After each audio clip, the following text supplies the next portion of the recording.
Hey guys, have you ever thought about using a goofy foot approach, or if you have one, changing it? Today we're going to talk about it in this video.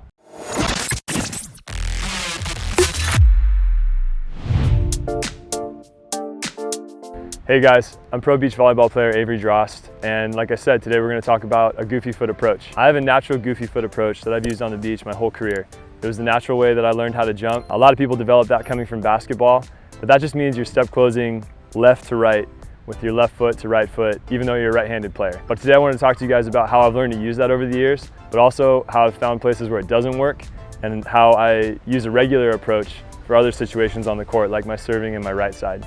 We're going to go over all of it today and kind of talk to you about how maybe you could use both and the advantages of either one and the disadvantages too. And just share with you some wisdom I've taken from other players who have taught me about it throughout my career.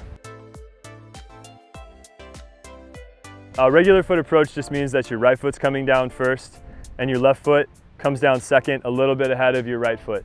So that just means you're going to step close, right foot first, left foot a little bit in front of it so that you're open up to the court, and the whole sequence kind of loads your arm and gets you going and at the angle so you're ready to attack the big part of the court or go cross body if you're right-handed. Goofy foot approach just means that your left foot comes down before your right foot. But for me and anyone else who's right-handed and using a goofy foot approach, it still means that the left foot's going to end up in front of the right foot. So the last step is going to be left foot comes down, right foot's behind it. Body's still open, but the sequence of which foot comes down changes. That's the biggest difference. If anything, I would honestly say that there's a little bit more power for me with the regular foot approach, just because I can broad jump a little bit more with the regular foot approach.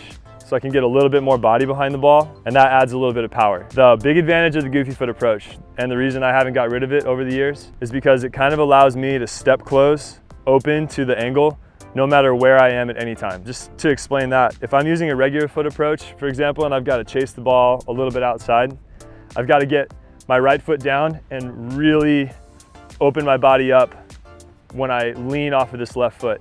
It's kind of awkward. It means for a lot of hitters, if the set's getting pushed past their body and they're jumping regular footed, they're gonna lose a lot of their angle and feel like they have to turn the line. That's why blockers are taught to get in front of the line more when the set is drifting wide. The advantage of a goofy foot approach that really helps is that step close on a set that's outside of you can still get you open to the court. So my last step can always be strong outside of me, and I'm still open to that angle. So I still have a lot of power there. And then this is always easy across my body, kind of no matter what. I think like over the years of goofy foot approaching, I found that being able to stay open to more sets was worth, at least on the left, was worth giving up some of that power. I do change my footwork, my approach based on what side I'm on. That's something I wanted to talk a lot about today. I found that on the left side, using my goofy foot approach gives me that advantage of being open to the angle no matter what. I can always step close like this and I can always be open. On the right side, if you can picture this, if I'm on the right side and I step close goofy foot, now I'm actually open out of bounds. My body's facing off the court. So it takes a lot of my court away. It makes it easy for me, I've kind of found, to maybe wrap the ball and cut the ball, but I lose a ton of range and it just gets way harder to see over here and way harder to hit cross court, goofy footed on the right. That's why in my experience, a lot of players who have used the goofy foot approach have learned to use regular feet on the right. Phil Dahlhauser is one example, and he and I have talked about this. He switched to the right side to play with Rosie years ago. He was always a natural goofy foot, went to the right side for the first time in his career, and he felt like he was off balance there. And he learned to jump regular feet. He explained to me that he just learned to three-step approach and just get his right foot in front of him so that he could just learn to go left, right, left. And like every time he walked through a doorway, he would remind himself to just go right, left, and step through a doorway.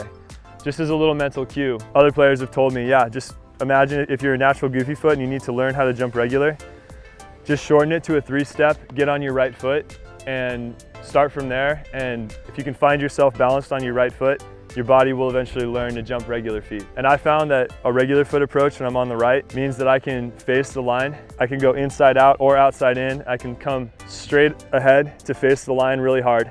So I have a lot of vision and a lot of power right in front of me. And of course, I can cross body whenever I want. And like you were talking about with power, I feel like I have more power hitting my jump serve with regular feet. When it comes to playing indoor or beach, I would recommend that if you're jumping goofy foot and you want to play indoors, you need to learn how to jump regular feet if you're a right-handed player. You got to have it because indoors you have to be able to broad jump. I think the biggest disadvantage of the goofy foot is it makes it hard to broad jump and make up distance in the air to get to the ball. I think I jump higher and get to more sets with my goofy foot because I can get my feet to the ball, I can land hard and power straight up from the goofy foot on a whole different variety of sets. I can still be open, and you know, in beach volleyball we need to jump more straight up to get up in the air and like have lift on our jump. If you're trying to broad jump big on the beach, it doesn't work very well. Indoors you have to broad jump because you have to be staying behind the ball, broad jumping to quicker sets, you know, especially hitting out of the back row, or I think hitting at either pin, you have to be able to broad jump.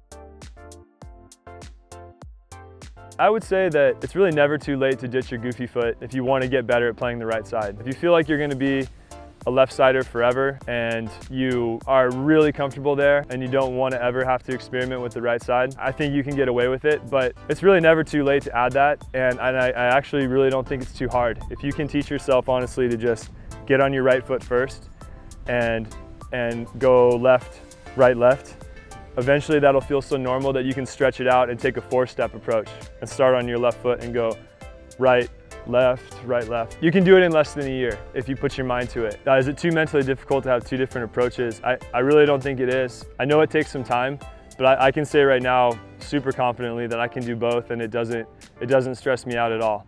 It's kind of going to get to the point where if I feel myself on the left side of the court, or if you feel yourself on the left side of the court and you're transitioning a ball, or you're hitting a ball and serve receive, it's just going to feel natural to you to go left foot in front, and you're going to like the way that angle feels. And then if you're on the right side, it's going to feel natural to you to go right, left, and you're just going to do it and you won't think about it after a while. And I can honestly say that within a year I felt totally fine doing either one. The best part is when you're in an emergency and you just need to get your feet to the ball and hit it somehow, and you're kind of off balance. It's great to have both approaches and you can just get off of whatever foot you need to, whatever gets you to the ball, because playing beach, like the reason goofy footed works on the beach and using both is because it's a matter of getting your feet to the ball.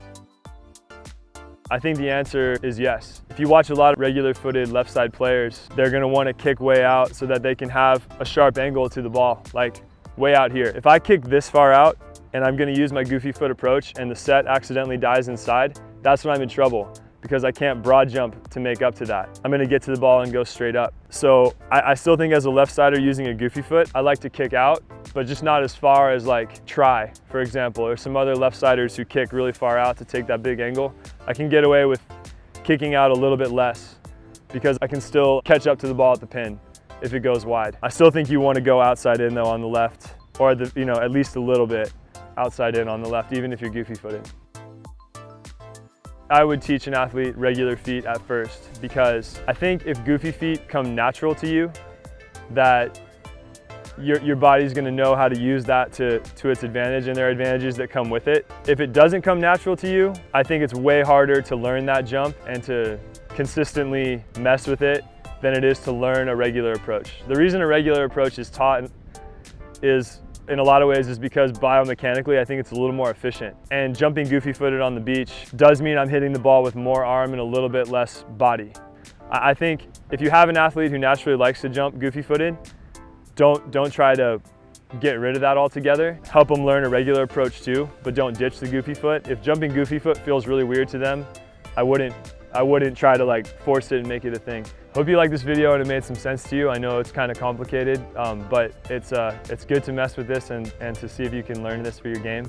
And you can learn a lot more things from Better at Beach. Seriously, like, follow, subscribe, learn from these guys and everybody that's giving content on this. And then if you have questions for me about goofy feet or anything else that you want to learn, hit me up on Instagram at AveryDrost. You can find my email, you can DM me, and I love talking about this stuff. So stay in touch and thanks for watching.